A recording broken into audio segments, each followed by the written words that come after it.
Hello welcome back to study 247। Study 247 में आप सबका स्वागत है। Today we bring before you the part 6 of the previous year question paper solve for LDC. So let's get started with the question paper.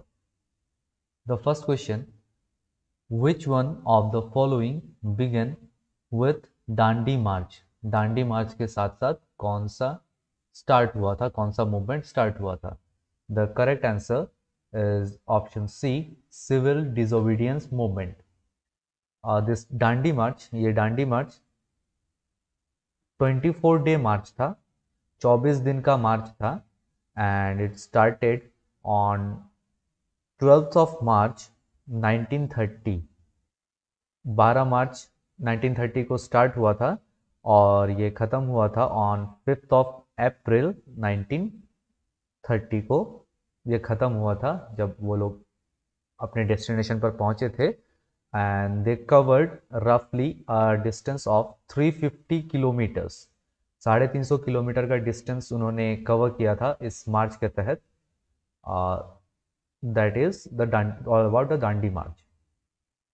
Next, who of the following prime ministers sent Cripps Mission to India. जो Cripps Mission आया था India में, नया एक mission था Cripps mission, वो कौन से प्राइम मिनिस्टर ने भेजा था? प्राइम मिनिस्टर इंग्लैंड के थे, तो कौन से प्राइम मिनिस्टर ने भेजा था?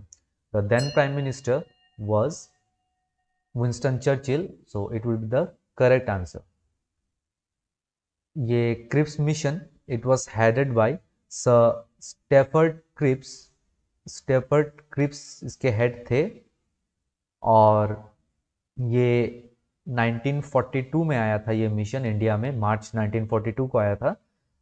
It was to secure full Indian support in World War two. World War two start होने वाला था उस टाइम पे, स्टार्ट हो चुका था उस टाइम पे, तो इंडिया के ओर से एक सपोर्ट लेने के लिए, एक सपोर्टिव रोल प्ले करने के लिए ये क्रिप्स मिशन इंडिया में भेजा गया था, but it was a failed mission. Altogether, it was a failed mission. Next, with whose permission did the English set up their first factory in Surat?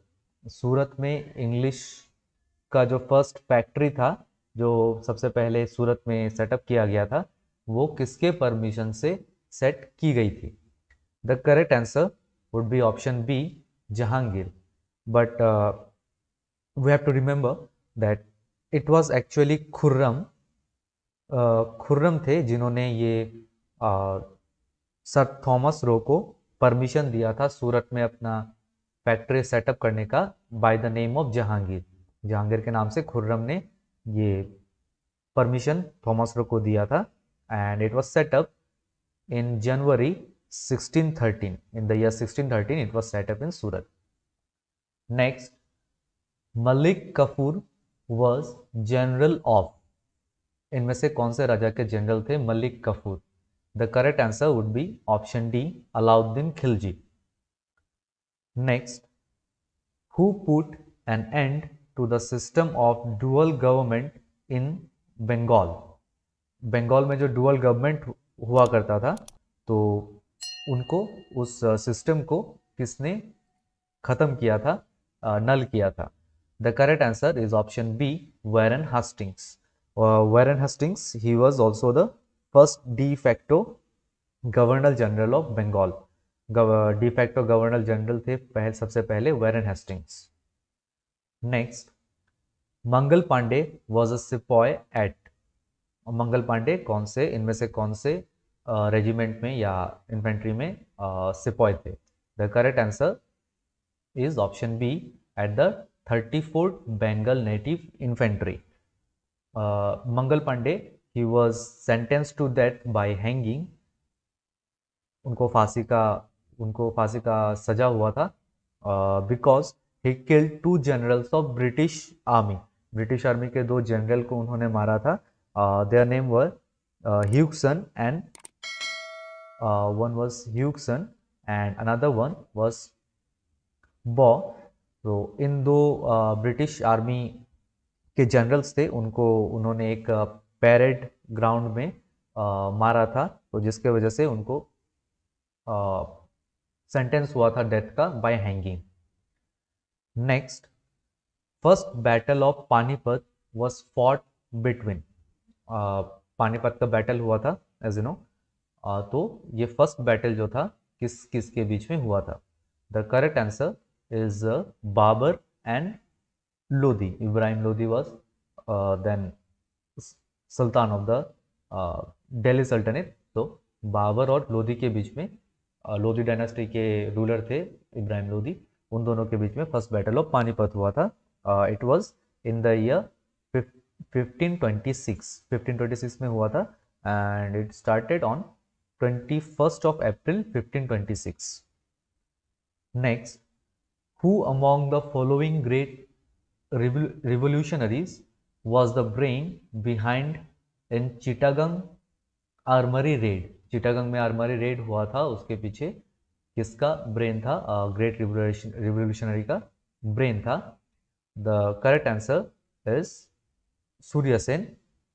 He is also known by the name Surya Sen. तो वो एक Indian revolutionary थे, तो उनको हम दूसरे नाम से भी जानते हैं। उनका एक निक नेम है, that is master Da, because he used to do a job of a teacher at that time. Next, who among the following was popularly known as the frontier Gandhi? Frontier Gandhi किसको कहा जाता है? The correct answer is option C, Khan Abdul Gruffudd Khan. उनको frontier Gandhi इसलिए कहा जाता है because उनके जो प्रिंसिपल्स थे वो नॉन वायलेंट मेथड्स पे बेस्ड थे, नॉन वायलेंट प्रिंसिपल्स थे उनके, तो इसकी वजह से उनको फ्रंटियर गांधी भी कहा जाता है। Next, Which of the following rivers does not flow into the Arabian Sea? Arabian Sea में कौन सा रिवर अल्टीमेटली फ्लो नहीं करता है? The correct answer is option A, Tungabhadra. Tungabhadra Karnataka में इसका ओरिजिन है, कर्नाटका में ये स्टार्ट होता है और अल्टीमेटली जाके कृष्णा रिवर में ये ज्वाइन होता है, so it does not flow into the Arabian Sea. Next, which of the following is the highest peak of Satpura range? Satpura range का हाईएस्ट पीक कौन सा है? The correct answer is the option B, Dhupgarh. Dhupgarh that is in Madhya Pradesh, and its elevation, इसका जो height है that is about 1352 metres. 1352 meters का elevation है, and it is located in Madhya Pradesh. That would be all for today. Thank you for watching the video. Leave a like if you like the content. Subscribe to our channel to get regular notifications, updates when we upload a new video. Press that bell icon to receive notification when we upload a new content.